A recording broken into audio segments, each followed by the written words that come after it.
Hey everybody, I'm back. Letitia Nicole with Keys to Success Consulting. And today I have a question to ask you. Have you ever established something, created a business, it's legitimate, you're an LLC, you registered with the state that you live in, you are gaining momentum, clientele is increasing, people are paying you because they value what you have to offer, you're getting some good revenue too. And then for some reason you just stop. What? Why did you stop? It wasn't due to fear of failure because there was nothing going wrong with your business. It was simply the fear of success. What are you talking about, Teach? Fear of success? Like, I want my business to flourish. I want to do better than what I am doing right now. I want to make more money. So what are you talking about? Fear of success. As we grow up and we are exposed to our parents and any other adult that we are exposed to, they reach a certain level. And so our belief system is only we can reach that level. Deep down, it has been programmed in our minds that we can only reach the level that our parents have reached. And so if your parents only made $100,000 a year, or only make $100,000 a year, it has been programmed in your mind that only you can reach that. And once you begin to go above that threshold, you begin to sabotage your efforts. Ask me how I know. Well, I'm going to tell you. Today, I'm going to give you the 5 steps, to overcoming your fear of success. The problem is that we get used to failure. We get comfortable in failure. Not saying that we are consciously comfortable in failure, because you desire more, you want more, you push for more, but then something stops you along the way, and it's not failure. It's not the fear of failure. It's the fear of actually succeeding. And so here's how it happened for me, because I was comfortable in my failure. I went to college at 17 years old simply because of how my birthday fell. 3.5 years in to a 5-year program, I get married and my husband wants to relocate. So guess who relocates? Your girl does. And so to me, that was failure at college because I dropped out, not due to my grades being bad. It was just simply I got married, my husband wanted to leave, and so we left. I didn't put up a fight. I didn't say, hey, babe, can we wait? I just, okay. That's failure to me. Another time, my husband and I at the time, we had a couple of kids. We had already relocated. We had a couple of kids. The marriage was rocky anyway because we were young getting married at 21. I didn't know myself. He didn't know himself. We didn't know each other with each other. And so our marriage failed. We had 2 children at the time. I was pregnant with my third. And now all of a sudden I have to be the sole provider for my children. I saw myself as a failure as a mom because I wanted to be the one to raise my children. I didn't want them to go to daycare. I didn't want daycare providers teaching my children the values that I don't even know what they're really teaching them. I'm hoping that they can, but I don't know. I wanted to be that person. So, number one, I was a failure in college because I never put up a fight to stay where I was and finish. Number two, my marriage failed. I began to get comfortable. Number three, I thought I was a failure as a mom because I couldn't do what I was doing from the first 2 with all 3 of them. So that's 3 failures right there in my life, all before I hit the age 30. What? Well, dag. So at that point, I begin to get comfortable. I go and I get a job in the childcare industry because I was afraid to put my kids in childcare. And if you know anything about childcare, they pay pennies. I was working alongside some amazing young ladies who got 4-year degrees in early childhood education, elementary education, and all I had was a little child care associate credential. I had the credential. I didn't have the degree, and we were making the same amount of money. That didn't make sense to me. So to me, that was failure to me because I'm not making enough to care for my family, right? And so my aunt, who was an amazing influence in my life, she pushed me and encouraged me to go and finish my education. So I go to community college for nursing. I didn't want to be a nurse. I live in Pittsburgh. I'm from Pittsburgh. And if you know anything about the city of Pittsburgh, it is the medical hub of the universe. That's what I call it anyway. And everybody's a nurse and everybody's a nurse's aide. And I didn't want to do that. That wasn't my thing. I wanted to be an architect. But I needed a way to provide for my family. And being that the community college was offering to pay tuition, bless God, all right, fine, I'll do it. I get all the way to the last semester and sabotage myself. Homegirl was a straight A student, okay? 4.0. In nursing school, it was more like a 3.8. Whew! But it wasn't due to my grades, and I'll explain that a little later at another point in time, another video. That's a whole nother story, self-sabotage. And sabotage in my nursing school. That's crazy. But it's self-sabotage because I was used to a certain degree of success in my mind. I was used to that. I was used to getting to a certain point and I can't go no further. Didn't even really realize that that's what I was doing, but that's what I was doing.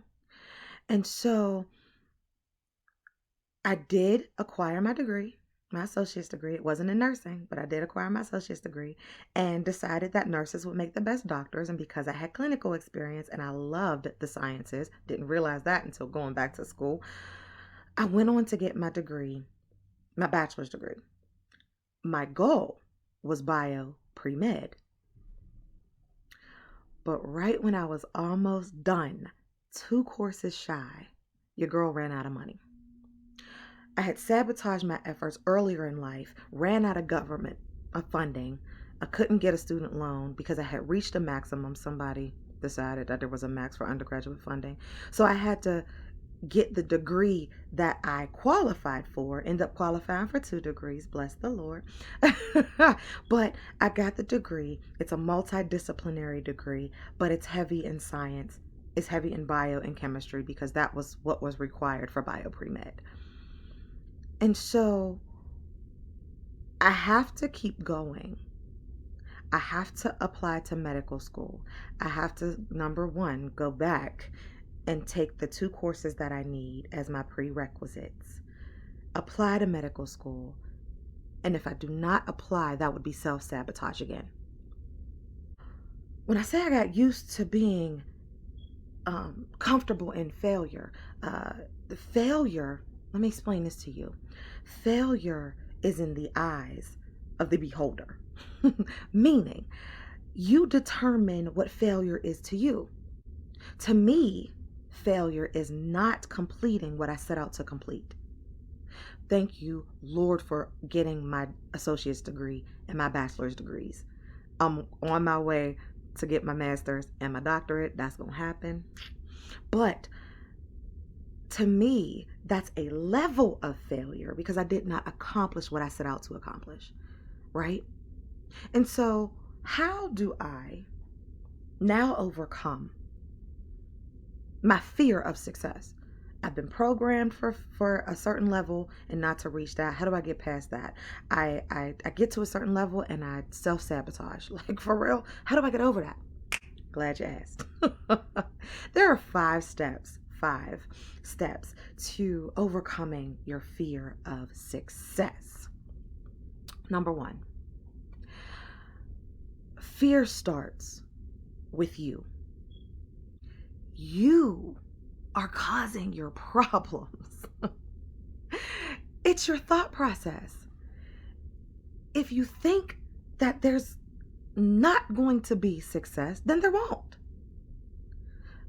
I'm a singer. I go to church. I sing praise and worship every Sunday and teach the choir, direct the choir. And I can honestly tell you that there's not a Sunday where something doesn't go crazy in the life of Letitia Nicole. I can promise you that. Whether it be a wardrobe malfunction, trying to sing and nothing comes out, forgetting the words, trying to feed the words to the choir and forgetting them and giving them the wrong lyrics. Like, really? That happens to me more often than not. And those who go to church with me, y'all know that happens to me more often than not.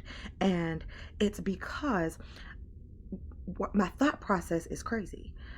We think so much throughout the day, and a lot of times we don't realize what our thoughts truly are.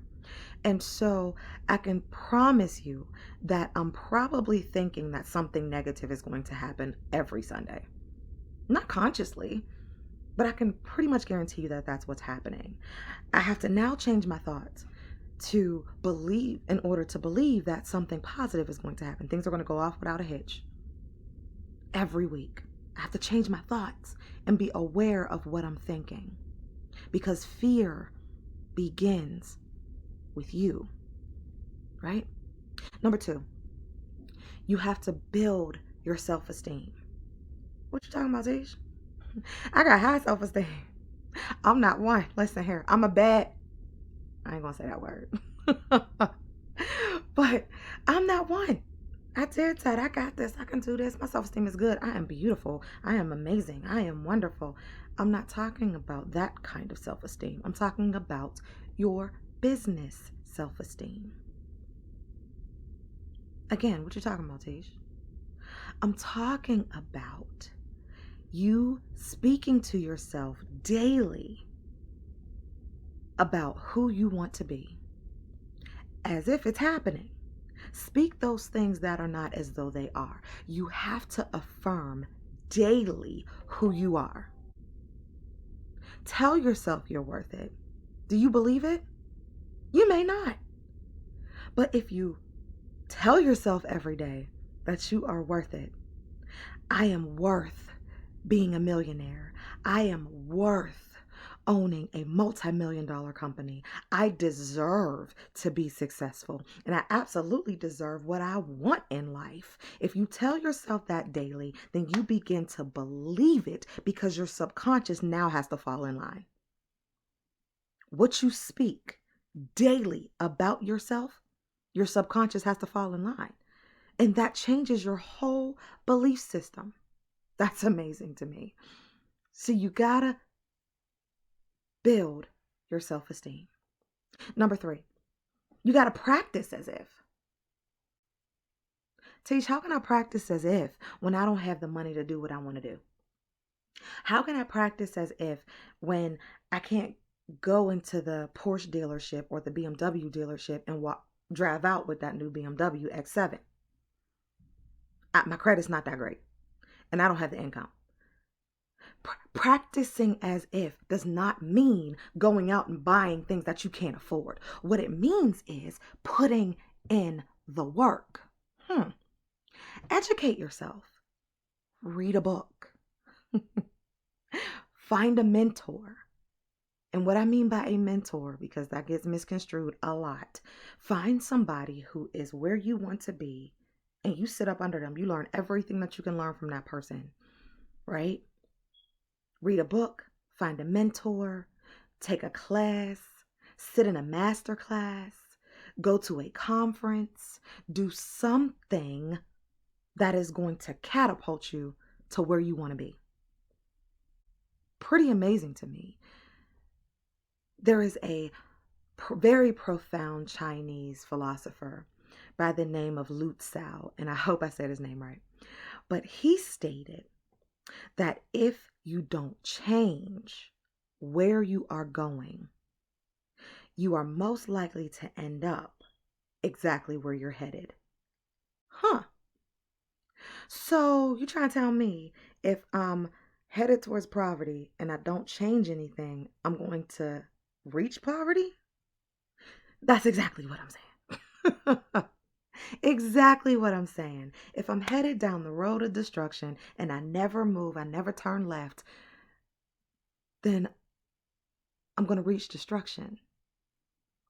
But if I'm headed down the road of poverty and I realize that I want something different and I change directions, bam, now I just might reach the success that I'm looking for.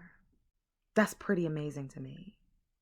Number 4, I want you to realize that there is risk involved and be realistic about the risk that you're taking.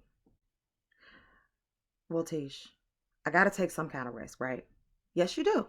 You have to risk something when you're trying to do what you haven't done before.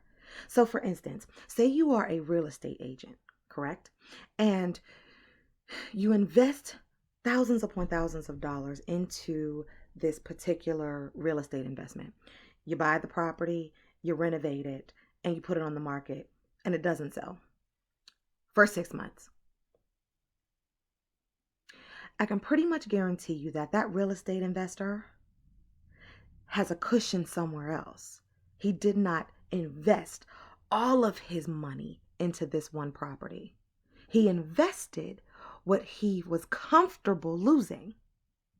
At some point, he probably will sell the house, right? Maybe. He may not even recoup all of his investment back. He may get some of it. He may not even break even. But it's not going to hurt him as bad as if he had put everything over here. Because he kept that cushion over here. He was willing to risk only what he was able to lose and comfortable losing. So be realistic about the risks that you're taking when it comes to reaching success. Don't tap yourself out, right? And number 5, I want you to celebrate your wins. All of them, like all of them. No matter how big, no matter how small, I want you to celebrate your wins. Get excited about it, baby. Because listen, if you get excited about the small wins, then you're able to get excited about the big ones, right? You're able to gain momentum and keep going to reach the big one. And that's like amazing. So, when I was in undergrad, actually at the community college, getting my associate's degree, my plan wasn't to get it was to be a nurse. But then once that didn't happen, I was just going to go ahead and transfer over to the 4-year institution and then get my bachelor's degree. My advisor said something very profound to me. She said, Letitia, do not leave this institution without getting a degree of some sort. And I said, well, why? It's an associate's degree. My goal is to get this bachelor's degree. And she said, because if you don't complete something that you set out to do, you will never gain the momentum to complete what you really want to do. And I'm like, well, that makes a heck of a lot of sense.